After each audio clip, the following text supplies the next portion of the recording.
तो गाइस अब जो है कुछ ऐसे टूल्स है जिसके बारे में मतलब मुझे समझ नहीं आ रहा बताऊं कि नहीं बताऊं, बट मैं सोच रहा हूँ कि बता ही दूं। तो गाइस कुछ ना ऐसे वर्क होते हैं, ऐसे मार्केटर, अगर आप किसी एजेंसी के अंदर काम करते हैं, जैसे मैं अपनी पिछली कंपनी में जब मैं काम करता था तो हमारी कंपनी जो अपवर्क से जो प्रोजेक्ट उठाती थी, तो उसके लिए मैंने कई सारे ऐसे टूल्स को यूज किया है। तो मैं एक एक करके सबके बारे में बताने वाला हूँ, दिखाने वाला नहीं, मैं बताने वाला हूँ, करना आपको खुद ही है। पहला है गाइस ये ओपन मल्टी यूआरएल। ये ओपन मल्टी यूआरएल का ये सबसे अच्छा टूल ये है, यहाँ पे मैंने इंस्टॉल भी करके रखा हुआ है अभी भी। अगर मान लीजिए मेरे को इसी यूआरएल को आगे के टैब में मान लीजिए मुझे 5 टाइम्स खोलना है, 5 अलग अलग यूआरएल को एक ही बार में खोलना है, तो एक तो तरीका है कि मैं एक एक टैब खोल खोल के करूँ, ठीक है। एक है कि ये मेरा एक्सटेंशन ही मेरे लिए ये काम करे। तो मैंने 5 यूआरएल मान लीजिए इसके अंदर लिख दिए, 5 मान लो 5 यूआरएल मैंने लिख दिया एंड मैं ओपन यूआरएल करूंगा, तो ये एक एक यूआरएल जो है एक एक टैब के अंदर अपने आप ही ओपन होते देंगे। अब गाइस इसका यूज केस कहाँ पे है? यूज केस यहाँ पे ये है, मान लीजिए कि आपको बैकलिंक बनाने हैं, मैं लेके चलता हूँ आपको 2 घंटे के अंदर जो है 20 बैकलिंक तैयार करने हैं। 2 घंटे के अंदर 20 बैकलिंक मतलब 120 मिनट में 20 बैकलिंक आपको तैयार करने हैं, तो मतलब हर 6 मिनट के अंदर एक बैकलिंक आपको चाहिए। तो मैं इसके जरिए क्या करता था कि मैं एक बार में 10 साइटें खोल लेता था और मुझे पता था क्या कंटेंट है, सारा कंटेंट मेरा कॉपीड होता था, क्या कंटेंट है, क्या मेरे पास टाइटल्स है, क्योंकि हर एक मैंने लिखा होता था, सारा कुछ मैंने कॉपी करके रखा होता था। तो 20 साइटें मैंने 10 साइटें खोली, सबके अंदर कंटेंट डालता गया, सबके अंदर मैंने दूसरा कंटेंट डाला, इमेजेस वाली जो भी करना है कर करा के देन मैं ओके ओके ओके ओके करता था। तो जब तक मेरे मतलब वो पेज लोड होता था, जब तक वो बैकलिंक बनता था, तब तक मेरा जो है मतलब 10 साइटों के बाद मेरे बैकलिंक निकल जाते थे। तो ये बहुत मतलब मैं सच्ची बता रहा हूँ, मैंने इसको बहुत ज्यादा यूज किया और अभी भी मैं यूज करता हूँ इसको।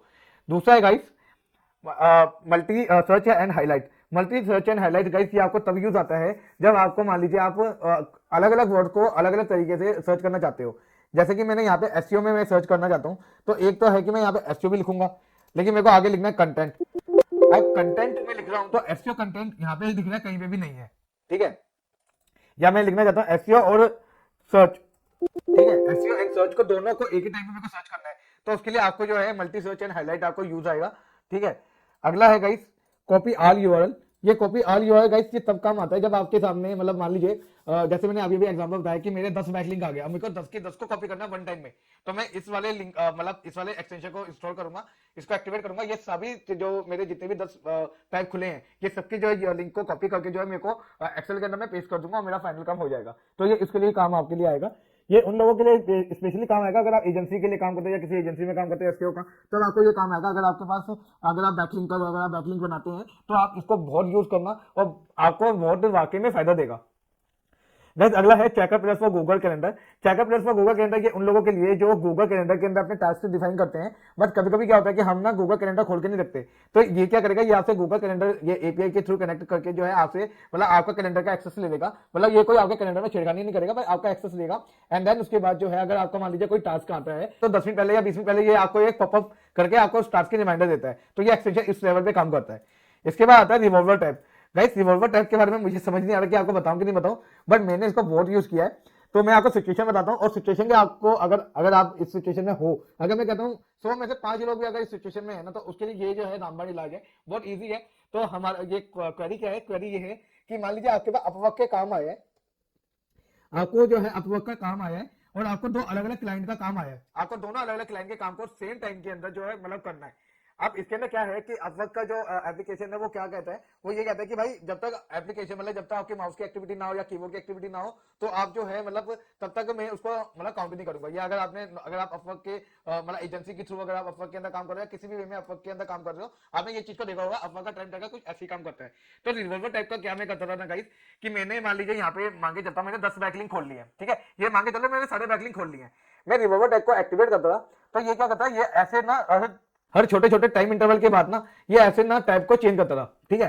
अब चूंकि टैब जो है ऑटोमेटिकली चेंज हो रही है ना, तो मतलब कि ये है कि जब भी स्क्रीनशॉट जाता है तो उसके अंदर नए नए टाइप का स्क्रीनशॉट पर्टिकुलर टाइम में, क्योंकि अपवर्क के अंदर 6 स्क्रीनशॉट जाते हैं हर 10-10 मिनट के इंटरवल में, वो कभी भी आ सकता है, ठीक है ना। तो आपको जो है जैसे ऐसे घूमते रहेगा तो वहां पे नए नए स्क्रीनशॉट दिखते रहेंगे, सामने वाले को लगेगा कि हाँ भाई कुछ ना कुछ हलचल हो रही है।